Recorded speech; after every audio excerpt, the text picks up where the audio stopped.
John Biggers, who I said came to Houston in 1949, Texas State University for Negroes, Texas Southern was then called. He graduated from the Hampton Institute and Penn State University. He founds the art department at Texas Southern, Texas State University for Negroes. In 1949, he won first prize at the Museum of Fine Arts show. Yet he was not allowed to come to the opening to claim his prize, and it changed the policy at the museum, which was early and immediate change to the policy of the museum that this couldn't stand. The days of the Museum of Fine Arts as being a whites-only country club were completely over, although there were movements inside the administration and staff for this for many years. It was finally clear to the trustees that there had to be a change, so it changed immediately. When John Biggers was at the Texas Southern University, he established a mural policy that the painting students would complete a mural, a fresco, usually in one of the halls on the TSU campus. Many of these murals are still existing. Unfortunately, there have been two very important murals recently destroyed.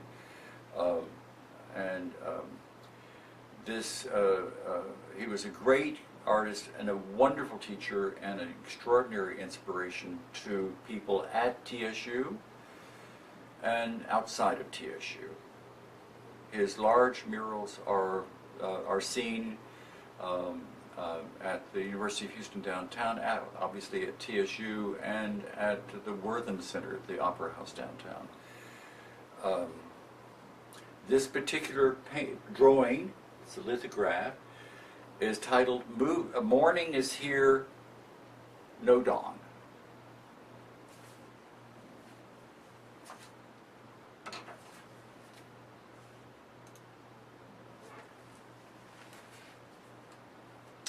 I think this is a good time to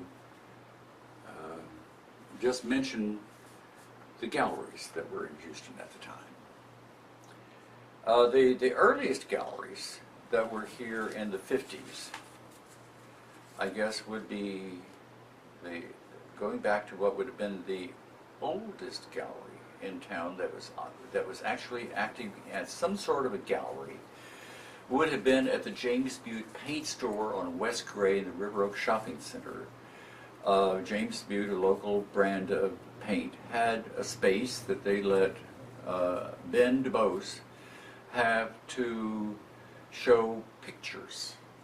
Like a lot of paint stores and antique stores, DuBose Gallery, Butte Gallery, had brought in paintings by the carload from Europe and other sources to help have some pictures to decorate the houses that were being built in the western part of the city, River Oaks, which was nearby. Some, as it turned out, some very good paintings were found there, literally found there. Ben started showing, actually the first Butte, I was told, I'm sorry I have to go back on this, the first Butte paint store and gallery was downtown. It only in the 50s, late 50s, moved to maybe it was on South Main. Only in the late 50s it moved to the River Oaks Shopping Center. And I'm showing this because David Adickes, who did this painting, told me these stories. The Butte Gallery had some success in showing the local artists, and it was about the time that David Adickes came on the scene, which would have been, I think I have a date here, which would have been 1951. Shortly after that, Ben asked him to show at this gallery, and then probably 5-6 years after that, that gallery moved to River Oak Shopping Center. So that's the Butte Gallery, which turns, later on, Ben moves out on his own and becomes the Ben DuBose Gallery, and Butte stops having a gallery as such. The other interesting gallery early on was the Houston Artists Gallery, a very small operation run by Mrs. Pollard Marsters, Mrs. Leland Marsters. Both Polly and Lee were collectors. Early on, they went to New York. They went to the Downtown Gallery and Edith Halpert, and they bought. Early on, they bought people like Sam Francis and the like. Ben Shahn, Sam Francis, I think, Yasu Kuniyoshi. They bought Lawrence Galgano from an exhibition held in Houston, the Gulf Coast Caribbean exhibition, which was held in, I think, in 1955. And Lawrence Galgano won, I think, second prize, or third prize. I have that painting out in my studio.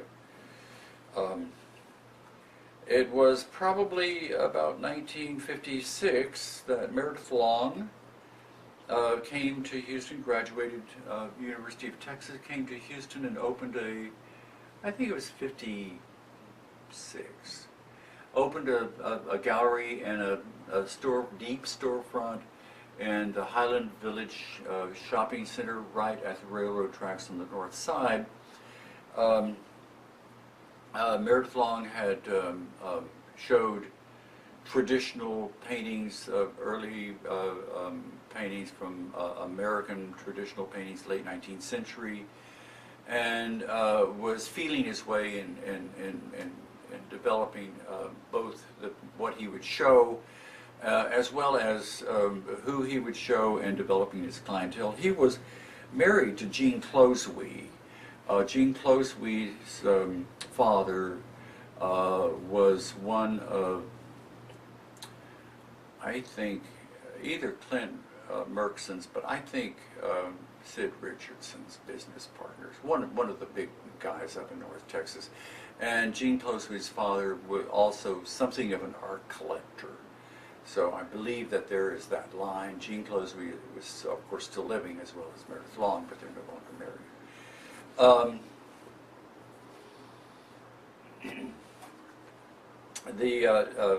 little bit later than that, not much, the New Arts Gallery opens, I think, in 1950, late 55 or early 56.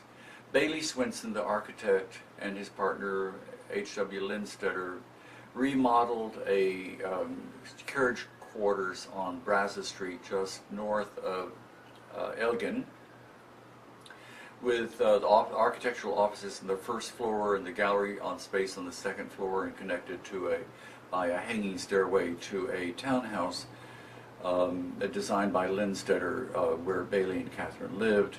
It was on pilots, so open parking underneath, and then the second floor was the living room with the kitchen and balconies facing south.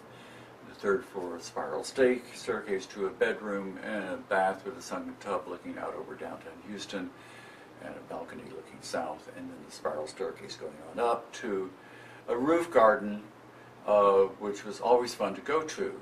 Catherine's openings were terrific, very often followed by dinner at Rudy's on Main Street, in the building next to Houston Artists Gallery and Handmakers.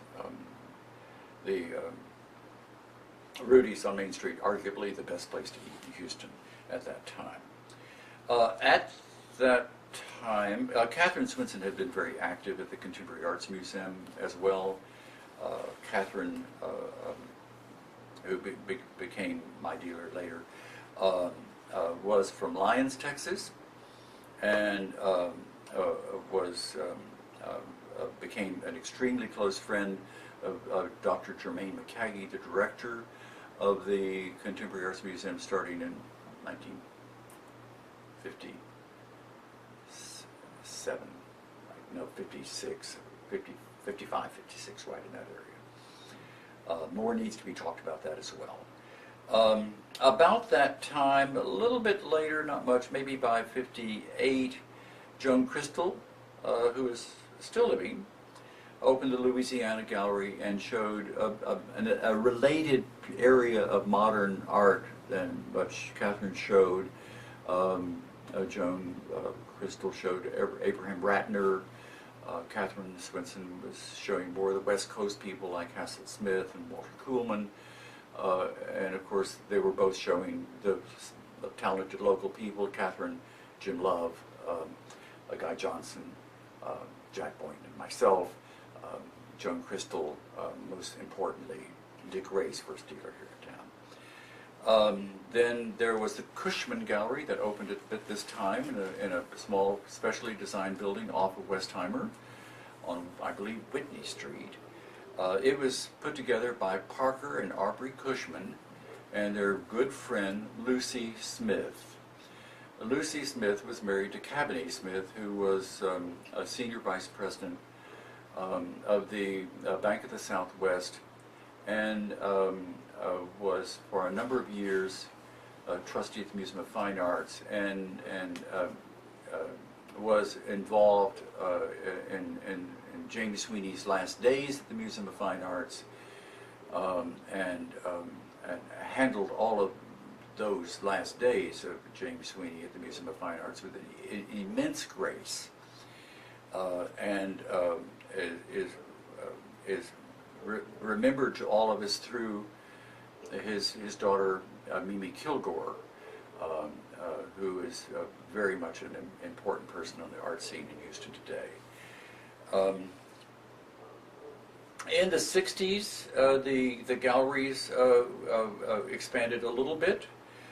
With the Kiko Gallery, David and Kiko Kuhn took over the Cushman Gallery space on Lubbock Boulevard. Cushman had moved to fancier digs on Lubbock Boulevard. It was taken over by David and Kiko Kuhn, who showed modern art from Latin America and Asia, as well as some Americans. About the same time, Margaret Dreyer, whose husband Martin was a reporter for one of the newspapers here, I think the Press, the old Press, opened a gallery on San Jacinto in their home. It was a lively place for discussions in the 50s and the 60s. I think it was maybe open in the 50s as well, and 60s. And Margaret herself was a talented and interesting artist. And later in the 60s, the David Gallery, operated by Diane David, opened in the building on San Felipe Road down the street from Meredith Lawn. That was designed by Charles Tapley. The front part of the building, her brother Dorman had a bookshop called The Bookman, and then the David Gallery was in the back, a large gallery building in the back. There were also a couple of other galleries in town. Erdon was a gallery, Lane Gallery I have listed here, but there were also galleries coming in from New York City and probably from other places with exhibitions that they would send paintings to people's homes. There was one gallery that's actually stayed here in the middle 60s for probably 7 or 8 years, and it had some influence, particularly in the area of more decorative French painting, and that would have been Philippe Reichenbach's gallery. Actually, Philippe Reichenbach's gallery was already here by 1957, must have been here before, because he lent a group of extraordinarily beautiful collages by Nicolas de Stael to the Museum of Fine Arts to be shown in conjunction with a major show that the first museum director, Lee Malone, had at the Museum of Fine Arts, an exhibition of painting called New York, Paris. This would have been in late 58, maybe early 1960, I think maybe late 58, because I think he was out of there as director by that time. But I think it was late 58, early 59 was that show. Reichenbach also showed wonderful drawings that you could buy by Mondrian and such. Particularly, I remember a number of chrysanthemum drawings, and I think a number of those went into collections here in town. I recall seeing one at the Schlumberger house when I was there with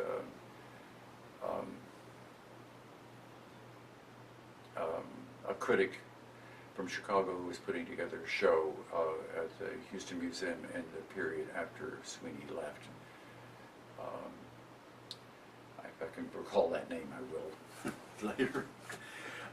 David Adickes. Oh, here we go. David Adickes. Getting back to David. David Adickes was from Houston. He went to the Kansas City Art Institute. He spent 2 years in Paris at the Leger Studio. He came back to Houston. I think David's actually from Huntsville. He came back to Houston in '51. He shows with Ben DuBose at the Butte Gallery, and then later with Herb Mears, and then again at the DuBose Gallery.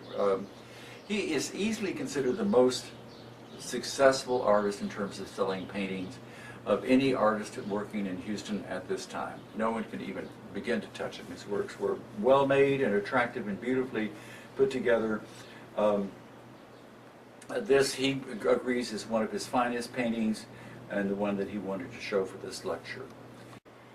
Herb Mears, who did this painting, is from 1963. Herb was born in 1923. He went to the high school. He was in the first graduating class of the High School for Music and Art in New York City.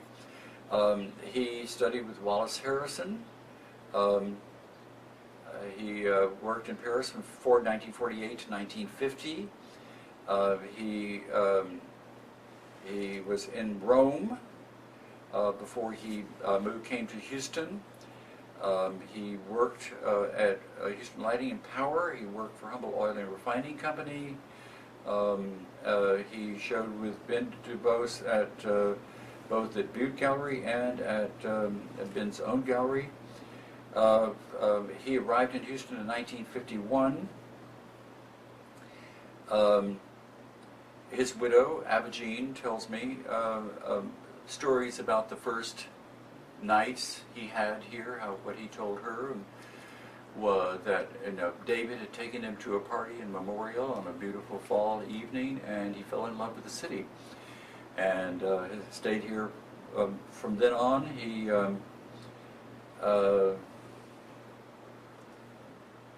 everyone loved Herb. He was a lovely man. Also widely collected in the city. His works very much more characterized by an attention to expression and quite affecting to the viewers. They hold up very beautifully.